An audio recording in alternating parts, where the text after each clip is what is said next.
Ho avuto l'occasione di parlare con Giorgio Chiellini, uno dei difensori più ben voluti da tutta Italia. Ha fatto gran parte della sua carriera alla Juventus, con 9 scudetti consecutivi, 2 finali di Champions League, 5 Coppe Italia, 5 Supercoppe, capitano sia della Juve che dell'Italia, con cui ha anche vinto gli europei nel 2021. Poi nel 2022 ha fatto 2 anni in America con la squadra LAFC, nel campionato americano, e ovviamente in quell'anno hanno vinto il campionato. Nella sua carriera ha guadagnato milioni di euro ogni anno, e io ho avuto la possibilità di potergli chiedere direttamente come ha gestito i suoi soldi, come li gestisce adesso, che errori ha fatto e che errori fanno i calciatori di solito, e mi ha parlato anche del suo percorso, dei suoi studi e della sua nuova vita da manager alla Juve. Quindi cose molto succose. Questo video però è estratto dalla chiacchierata che ho fatto con lui dal vivo alla Tech Week di Torino. Abbiamo parlato davanti a 800 persone in inglese perché l'audience era internazionale. Inoltre il palco girava a 360 gradi. Quindi mi scuso in anticipo se le riprese non sono come al solito. Vorrei comunque fare un episodio 2 approfondimento, un classico nella vita di. Poi scrivetemi nei commenti se lo volete. Bene, partiamo dalle origini. Chiellini non solo è stato un grande giocatore, ma anche uno che durante gli anni di carriera ha finito l'università in economia e poi ha proseguito gli studi con un MBA. Why? Because I planned to do it at university when I grew up. I was very lucky to be good in football. I started to understand at 18, 19 that I would have been a professional footballer. After that, I came to Turin and I had a lot of time because at the end, footballer has a lot of time. You travel so much, but until you don't have family, you have time. I said, why cannot I continue university and finish it as I planned? I was very lucky to found a very open university at that time because it was 2006 and not now, that very open with the worker students. And in Torino, I started to have the first year a degree and I finished it in 4. And then I decided to do the MBA. It was a little bit longer because meanwhile, my girlfriend became my wife. I had 1 daughter and that time became less and less, but I finished it in 2017. In that week, when I got the degree, I scored my most important goal of the career against Barcelona Champions quarterfinal. An amazing week because I think that where everything is going well and you are in a good vibe, it's much easier to perform better. The most important thing is to be able to maintain the balance. You managed to do 2 things I couldn't do. One is become a huge legend. The second one is actually finishing university. Why was important for you? I think it's very useful. Talking about money, at 20 years old, I earn much more than my mom and my father together. My father is a doctor, my mother is a manager, and I earn much more. It's insane. A good way to remain attached to the ground and to the real life, it was studying for me. Yeah. It's very hard, and I understand when some young player have some problem during their careers, especially when at 14, 15 you leave the family and you start to live in a hotel with other players. At that age, it is very difficult to grow up in the right way. So you would say it kept you within reality? Yes, first, that was a challenge. I think that my family really loved and they were proud of me. And I like. At the end, I like what I studied. That's the point, because you didn't stop. The second point is, why did you decide to continue and pursue a master? I won't do a half marathon. Okay. If I start, I will finish the marathon. I could not leave a job halfway. Why a master in business administration that is very specific? I decided to do business administration because I love the high executive position and I didn't want to go straight in a marketing or financial advisor. That's something could limit me because at that time I didn't know really what I will want to do in the life after retirement. That I think that Master of Business Administration gave me a little bit of everything. You have an idea of what you have to do on the high level, but you are not really focusing on one specific thing. Yeah, you were thinking maybe about executive roles. I'm thinking now, honestly. What's your favorite part about business you learned at the time? I really didn't like diritto privato, diritto commerciale. I like a little bit marketing and all this stuff. I like how you could understand risk and I could start to have KPIs and all these little things I like much more. Do you think something from what did you study helped you during the actual game when you played? Yes, a lot. I really think that studying helped me to understand that studying also players and my performance, opponents would help me to perform better. And before every game, I always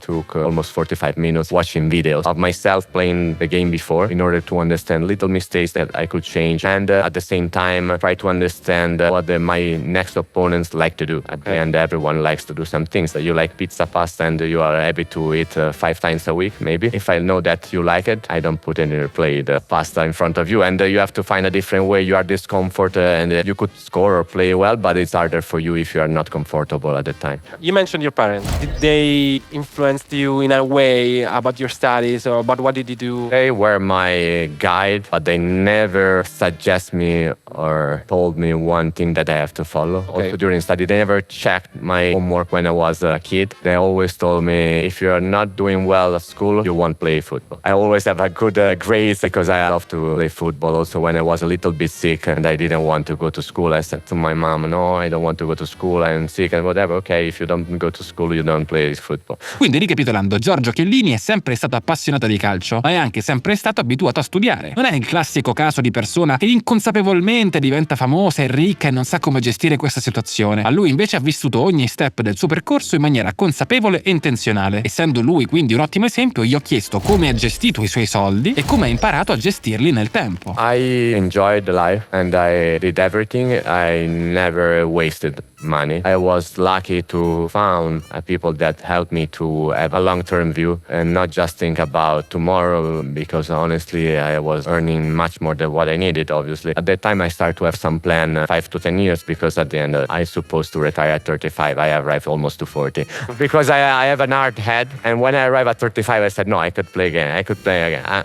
Again. Obviously I needed a team, people that help me, because it's not my core business and someone else know much more than me. Did you learn just at the beginning when you started to earn money, or did you say, okay, other people are going to manage my money and then I'm going to learn slowly during the years? I continue learning. Something that you could invest in now didn't exist 10 years ago or 15 years ago. That I knew the basic. I always wanted to know and decide the main strategy, and then my financial advisor and bankers or consultants could pick the right funds or something else, and I wanted to be involved just to understand. I trust them, but I didn't want to do a hidden box that, okay, I give you 1 million, give me the percentage of money at the end of the year, how it's going. I don't want to know everything. No, I wanted to be part of that. Is there any mistake you wouldn't do again? I didn't risk so much. Because sometimes people, not only players, but any kind of person, maybe also musicians and stuff, that they make a lot of money at the beginning when they're young. They start to invest on silly things. They start their own restaurants and they buy arts and they buy watches and stuff, and then everything is worthless and they lose a bunch of money. I think that you have to use a percentage of your salary just to enjoy life. And if you enjoy open a restaurant, if it's a little percentage, you could do it. It's like do a fantastic experience and an holiday in a fantastic place. It's acceptable, because at the end we live under a lot of pressure, and also we have to escape sometimes and do something that we really like, and you don't think about anything else that enjoy. What are the things that you said, okay, I'm going to spend money on that because it makes my life better, even if it's super expensive, it's okay? I'm a really quiet guy that now spend time with the family, that could have a good holiday in a nice place, and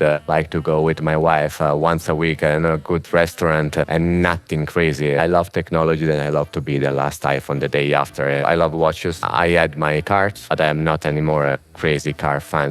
My back started to have some problems. But I always enjoyed, as I told at the beginning, but with the consciousness. What would you think are the most common mistakes financially of people in your position? Spend all this money, don't thinking to save some money at the end of the year. Millions. You arrive at the end, on your account you have zero. How is it possible? A lot of time happens to people that didn't have good education, and they arrived from very poor to very rich in a short time. Quindi Chiellini è stato abbastanza maturo da farsi aiutare fin da subito da un bravo consulente finanziario, anche perché comunque, per quanto uno possa studiare, se fa il giocatore di calcio professionista non può diventare un investitore full time. Però nel frattempo, nonostante avesse un consulente, ha imparato ad investire ed oggi è perfettamente consapevole di come è composto il suo portafoglio e come gestirlo. Tra l'altro un portafoglio abbastanza classico, diviso tra liquidità, obbligazioni e fondi azionari, più un pizzico di startup in cui fa personalmente venture capital. You invest in single stocks, index funds, houses? Try to differentiate much more is one of the things I did. Liquidity, money that you need for life. You have to plan a little bit. That could be 10%, 20%, depend of the money that you have and that you spend. Something really medium time, 3 to 5 years. Something that could be 5 to 10. Bonds, yeah. And something that you could have to wait. You invest in single stocks or more index? Yeah, more index. More index fund. Not just in single stock. And then almost 5 years ago, I started to be much more involved in startup and venture capital. Get to know founders and you talk to them, or? A little bit. Okay. Yes, I did some good deals. I love love to know the funders when it's possible. I think the fact that you are you makes it easier to find good opportunity to invest, right? It's you, so I'm gonna let you in before other people, right? Yes, it's good for me, but it's good for them. And if it's working, it's good for everyone. Your best investment and your worst investment. I was playing and I said, okay, I want to bet $10,000 on Amazon. It became almost $200,000, but I'm regretting that I didn't put more. 1 million. A questo punto passiamo alla sua vita di adesso. Io, che non so niente di calcio, gli ho chiesto un po' com'è fare la vita da manager alla Juventus e com'è adesso la sua vita in confronto a quando era negli Stati Uniti. We know now you came back to Juve as a manager, we would say. Yes. It's a fresh role, you just started. What are the first impressions? It was like the first day of high school. I did elementary and middle school in the same building right across the street. There is the same school, but with the high school that I went there, I knew almost everyone, but it's a different perspective. That was a little bit weird the first day, but it is very challenging for me. Trying to create my position not in the football side,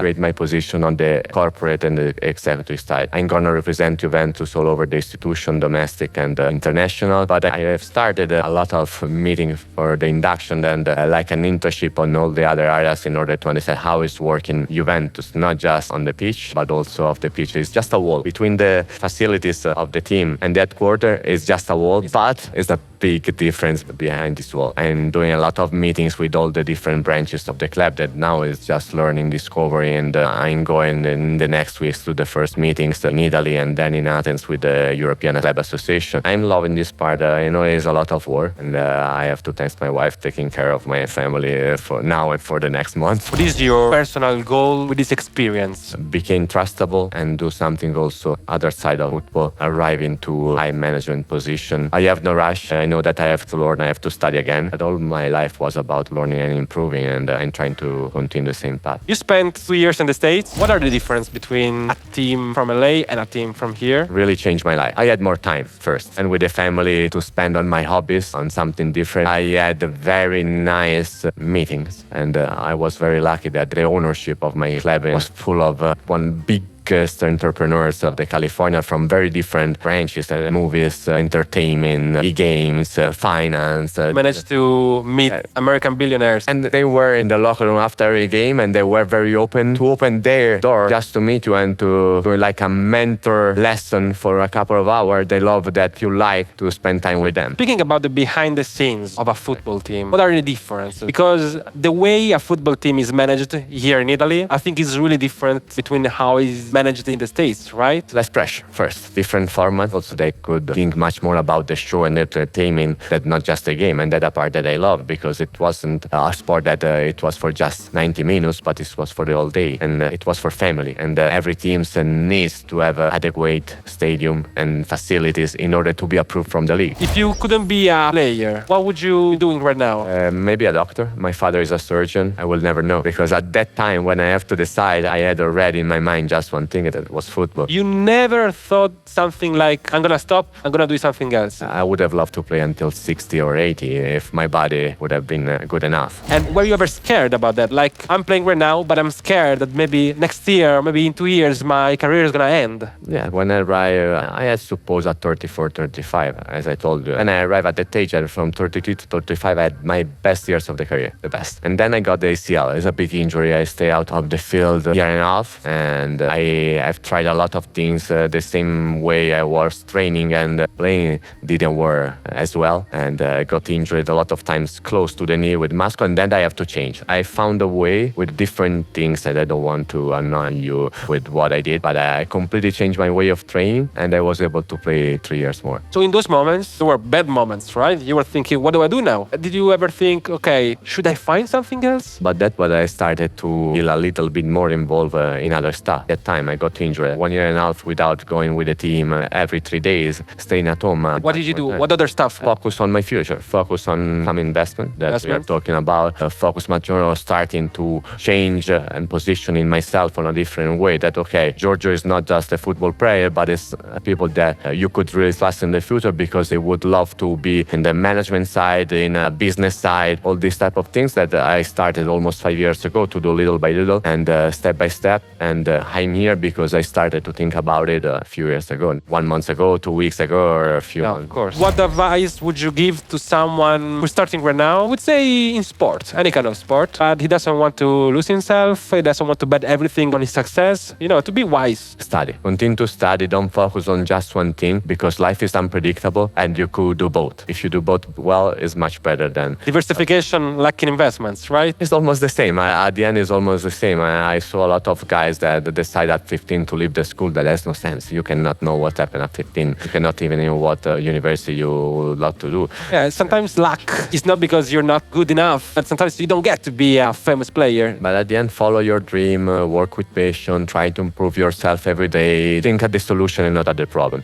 That's something that I did it a lot in the last almost 10 years and it is driving me to the future. Ho voluto mettere questa chiacchierata su YouTube nonostante fosse in realtà un evento live perché l'ho trovata molto interessante. Scrivetemi nei commenti se volete un altro video con lui, ma anche solo questo video è stata una grande occasione. Non capita tutti i giorni di poter parlare di soldi con un calciatore e tra l'altro con qualcuno che è così bravo e consapevole può darti qualche dritta. Sono le classiche domande che se fai a tavola sei maleducato, però su un palco davanti a 800 persone le puoi fare. Se vi è piaciuto questo video c'è tutta una playlist che si chiama Nella vita di, dove entro nella vita delle persone, specialmente imprenditori, per scoprire com'è il dietro le quinte e quello che fanno.